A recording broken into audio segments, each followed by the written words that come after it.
坐地铁我们不用在售票机上买票了，我们直接刷手机啊就可以进站了。好，下面呢我就给大家来演示一下哈。其实啊，像他们买票啊，其实不用在这种售票机上买的啊，因为在这种售票机上买是很麻烦的，还要选择多少钱啊，买几张呀，还有这里要选择几号线啊，这样是比较麻烦的哈。我们实际上呢，在我们的手机的支付宝上面就可以完成。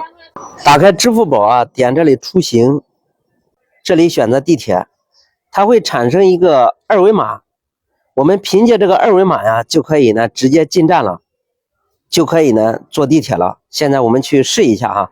好，现在去试一下哈，我们就直接扫这个码，然后直接进站。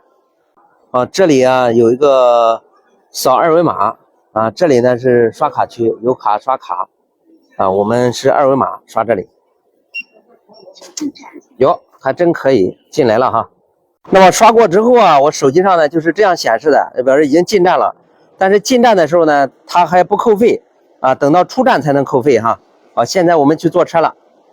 那么这样乘车呀，就非常的方便哈，我们就省去了一个买票的时间啊，直接扫一下码就行了啊。特别是适合呢早上出门要上班的，赶时间的。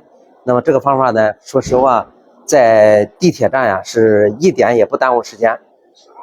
好，你学会了吗？赶紧把这条视频啊分享给更多的朋友。现在这到出口了哈，我现在再用这个码直接扫一下，哎，直接呢就可以出来了哈。